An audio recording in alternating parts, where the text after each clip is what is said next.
Hey folks, it's been a while since I posted. Just with Christmas and New Year and winter and some other life events, I haven't been able to put any videos together. I'm hoping to restart and start posting again on a hopefully more frequent basis. Today, I'm going to share with you some thoughts around buying a bike rack. I'm very lucky where I live that I have some trails within kind of a close by cycling distance. But I find myself wanting to go further afield and be able to try different trail networks and different areas. And even with an SUV that we own, it's super inconvenient. It's not ideal at all to carry my bike in the back of the car or back of the SUV, having to fold down seats and disassemble the front wheel of my bike. It doesn't have a quick release mechanism. So I went on the search for a bike rack. Today, I'm going to focus on my reasons why or my criteria. I'm going to focus a little bit on the unboxing experience for the bike rack that I purchased and some first impressions. I'll probably post a second video in maybe a week or so's time actually showing me using the bike rack. This coming week I'm getting a hitch fitted to our SUV, so I'll be able to follow up with a second video. So as I began to look around at bike racks, I had several criteria, several considerations, and I looked at trunk mounted, the ones that sort of just temporarily attached to the back of your car, the back of your SUV. I even looked at hitch mounted hanging racks or platforms, but after some research and after looking at the requirements for my bike, I have a Scott Genius 910, I believe, which is a carbon fiber frame. And they're very clear. You can't use a hanging bike rack or a temporarily mounted, sort of trunk mounted bike rack with a carbon fiber frame. It just puts too much stress and strain and risks cracking and damaging your frame. So I realized I needed a platform type, and really my priorities were 4 to 5 items. First one is it has to be platform, like I mentioned. It has to be really no frame contact, so using wheel contact to lock the bike into place was really super important. Thirdly was a requirement for 1 or 2 bikes, and if it started out with 1 bike, then it had to have an option for expandability. I didn't want to constrain myself to only ever be able to use 1 bike with it, or have to buy an entirely new rack. Storage was a consideration. These things are big. And I wanted to make sure that I had a way of storing it either in the back of the car or back of the SUV or somewhere in my garage. Price wasn't too much of a concern. Obviously, I didn't want to go overboard, but let's be clear, these things are expensive. There's no high quality cheap option, and your expensive bike is going to be hanging off the back of your car. It's really important you buy a high quality, well made, robust bike rack. So I looked at several different manufacturers. In fact, I looked them all, and I think I watched almost every video on YouTube. Kuat, Thule, Yakima, One Up, and Quicker Stuff, and everything in between. And my conclusion was, for all of the platform types where the locking mechanism is via the wheels, the feature set is very similar. Some had built-in bike stands, but see my earlier comment about not really being able to use a bike stand or a frame-mounted bike stand with a carbon fiber bike. Others had built-in locks, but frankly, looking at them, I could probably cut them with a pair of snips, so it didn't really provide a lot of security, and I'd probably invest in my own lock anyway. And really, my choices came down to, in the end, One Up or Quicker Stuff, and they're very similar. And it was very close. And Quicker Stuff won out really primarily for 2 reasons. One, it folds. The 2 ends of the bike rack fold in. It halves the size, basically, the bike rack, and makes it a lot easier to store, makes it that I can store it in the back of the car if I'm traveling somewhere. Most bike racks don't do that. And secondly, with One Up, it required a tool. I think it's only a hex wrench, but nonetheless it's a tool to install onto the hitch, and I'm always thinking, like, it's just another thing to lose. So like I said, Quicker Stuff Mach 2 ultimately was the rack that I bought for 2 reasons. Like one, it folds. 2, You know, it's a toolless build and installation. I would love to hear your thoughts. So if you have any comments about what you purchased, why you purchased it, what your decision, you know, what your rationale was, you know, like everything, there's opinions abound on this topic, and I'd love to hear some of your thoughts. As I mentioned, you know, these things are expensive. The Quikr Stuff Mach 2 was, the bike rack itself for a single bike was $764, including shipping and tax. Then I also added the 2 bike locks. They have a mechanism where on the 2 wheel locks, or locking bars, maybe a better way of saying it, you can put a bike lock through there that will go through your wheels and kind of lock the bike in place. And I also thought as well, that's another mechanism for making sure the bike stays in place. I don't have any, from the videos I've seen, I haven't had any complaints or concerns rather about those locking bars holding the bike in place, but frankly, every little thing counts. I will probably still buy another lock just for my own peace of mind. You know, my bike is kind of expensive. As I mentioned, $764 for the rack, $128 for the 2 locks, which takes it to a total of $900 US. Again, gasp, super expensive, but hopefully robust, hopefully it's going to last a long time. You know, I placed an order for this, I'm going to say at the beginning of February 2024, and it was almost to the day, 5 weeks from the day I placed the order to the day it was delivered. I've seen in the past, looking on their website, that, and I think particularly as we start heading into summer, which is why I wanted to order now, the order times and the delivery times seem to get longer and longer, as you can imagine, with more orders. 5 weeks was good, and getting it in before kind of the season really kicked off was super important. So that's my rationale. Like I said, just to recap, you know, I wanted a platform type, I wanted no frame contact, I wanted 1 or 2 bikes, and if one bike expandable with you know, additional bike racks. Being able to store easily was certainly a consideration, and again, kind of fortunate that, you know, in this case, you know, I wasn't so concerned with the price because I knew it was going to be a long-term investment. With that, I'm going to wrap it up here. I'm going to switch location. I've got the Quikr Stuff Mach 2 boxed up. Literally, I have not opened it at all. I haven't even cut the tape, so you're going to be seeing this as fresh as I am. So I'm going to pause here, and I'll see you in just a couple of minutes once I go set up elsewhere.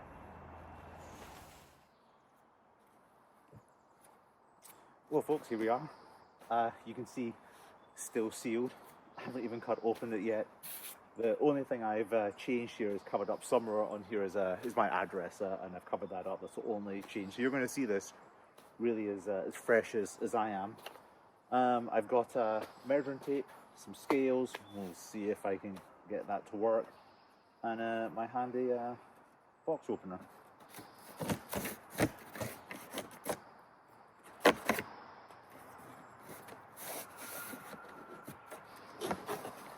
I see there's a bash in the box. I hope everything's okay there. Oh yeah, let's see. So first impressions, looks like a really kind of serious, hefty piece of kit. Actually, let me just do one thing here. I'm just going to quickly measure the box. I know that's, you know, sometimes important to people. So we're looking at about 31 inches. I'll convert that to centimeters a little bit later. So 31 inches by about 20 inches by about 9 deep.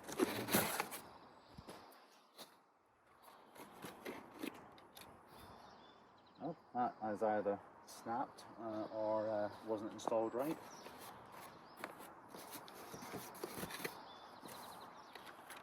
Okay, so there's the keys, and I'm hoping this is, the locks are in there. Let me see if this is going to work. Look at that.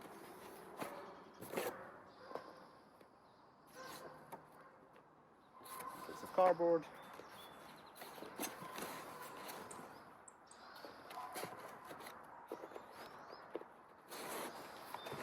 So there's a much better way of looking at it than I'm doing it. But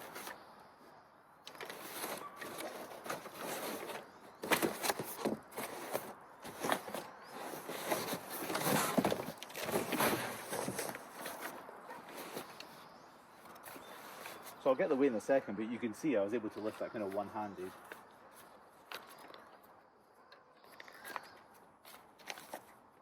Shipping label. I'll take a look at that just in a second. I'll see if I can somehow hook this on here to kind of get an idea of weight before I start untying the zip ties.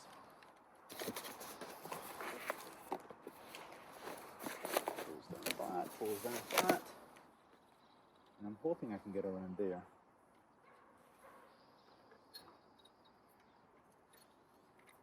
Seems very sturdy.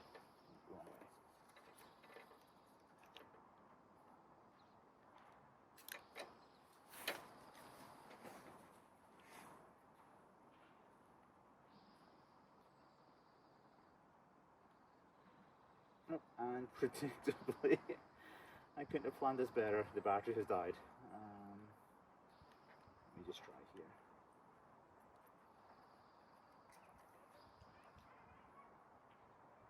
Nope. Oh, okay, alright, we'll come back to that. I'll do that next week. Note to self. Prepare equipment in the future. So let me just measure this up here. This is the folder. I like this. This is nice and easy to store. So it's about like 28 inches end to end. And go through width. I'll see if I can squeeze through there.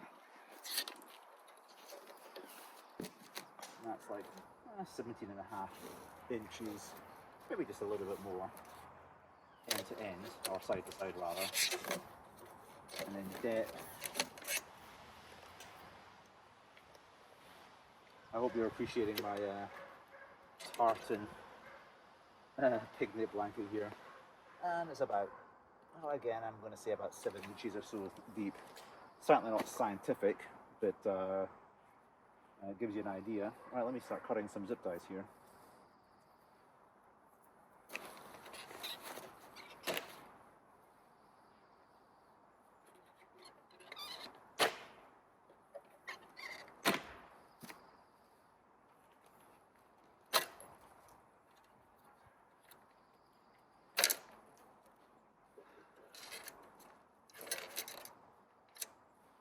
Maybe put the keys in my pockets, I don't want to lose those. Get rid of some zip ties.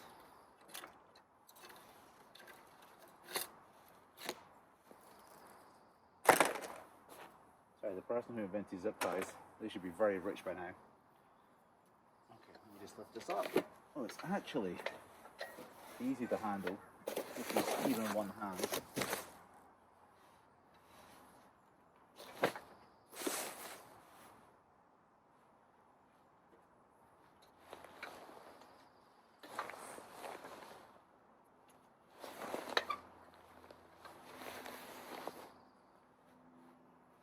Right.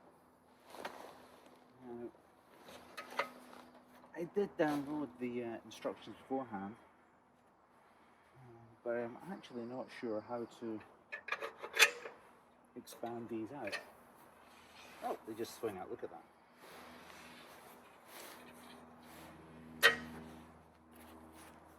Very, seems very sturdy.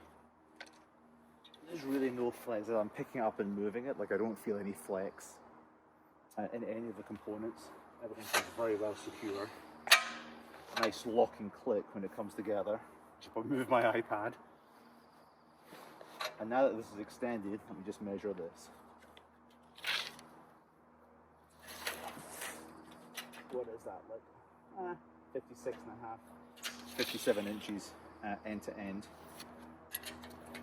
Tray width about 4 inches wide. All in all, very nice piece of kit. Interestingly, the sliders here for the mechanism are friction fit. There's no teeth under on these horizontal bars here. I was always that's one of the things I was always curious about when I was looking at it, was how robust that mechanism would be when it's locked in place. But every video I've seen, it looks to be very robust. That sort of arm locking mechanism. So what they say is you just lift this up and it should just slide up. See, as soon as you let it go, it locks in place. The one thing I have read, let me move this out some. They say, you know, don't oil this, don't lubricate it. This is kind of deliberately has a lot of friction in it. So it slides and locks. Slides easily in one direction, which is like the locking mechanism when you're bringing your bike in here. I'm not going to put my bike on here, I'll do it next weekend. But the opposite way, that is tight. Even out there, that is tight.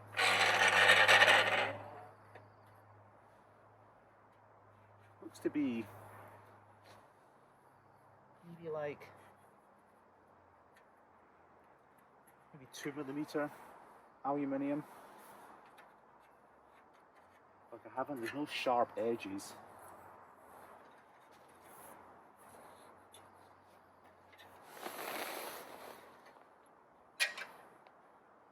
All in all, really nice piece of kit.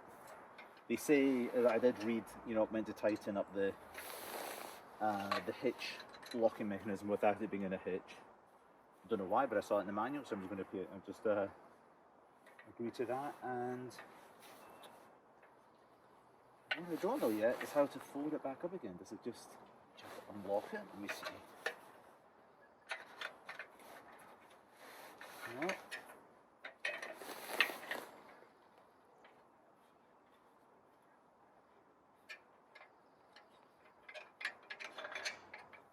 I'm not sure. I'm going to have to go research. I printed out the manual, I just didn't bring it out with me. But there is a mechanism to fold those legs back in again. I don't think it's that. I think that only pulls that bar, yeah. This was, you know, when I looked online, I don't know if you can see this, but when I looked online, this was one of the complaints about this. Is people say this is kind of hard to get your finger around, and you know, the tolerances here are so tight that it kind of locks in place, and sometimes you have to wiggle to remove some of the friction lock that exists. I don't know, I'll see how it plays out in use. I mean, I can certainly get my finger in there, but I can also see how you can't get your hand in. Like, I think the One-Up Equip maybe has a much larger handle here, but we'll see how this plays out. I'm not sure. Still haven't figured out how to push these back in again. I'm sure there's some way, really ingenious way. I just push. No, they're definitely locked. So I'll have to go research that and figure out how to fold it back up again. Anyway, let me push that back. I'm hoping in here is the bike locks. Let me see. Or maybe even the manual.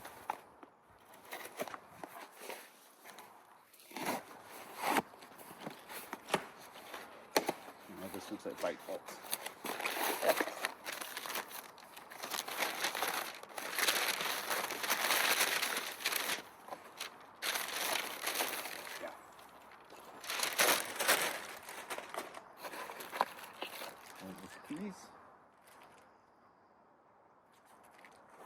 Something to know that when you order at the same time, you order the locks at the same time, the key, the locks and the locking mechanism on the hitch to the same key.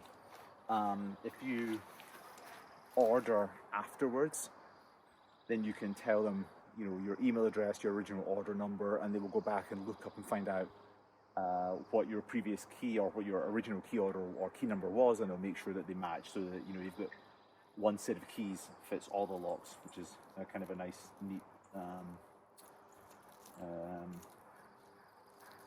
thoughtful thing to do. And then these, I'll just quickly slide up here. These are the wheel locks. They, you know, when you unlock them, the end pops off. They slide through here.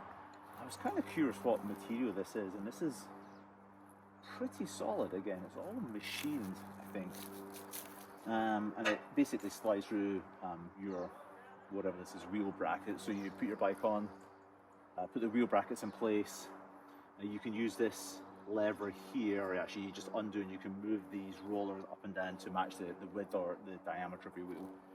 But in any case, you know, these essentially go through, I think actually here, I'm gonna have to go check the instructions, either through these holes, I don't know if they would fit through this. In fact, yeah, so there's a couple of preset holes that the locks will go through, and it basically locks your bike to the frame. Like I said, with an expensive bike, actually with any bike frankly, I would highly recommend you buy an additional lock, especially if you're leaving your bike overnight. There are certainly some high security locks that come highly recommended that I think I'll probably end up purchasing, particularly if I'm going on any overnight rides, or not overnight stays rather. But that's it, that's kind of the initial unboxing. First impressions, it's definitely very stiff, which is super. It's really well made. I'll measure the weight later, and as I said, I'm planning on getting the hitch fitted to our SUV later on this week, and then next weekend I'll probably try fitting it. If you like this kind of content, you know, please remember, click like, click subscribe, and let me know if you have any questions in the comments. Thanks for that. Bye.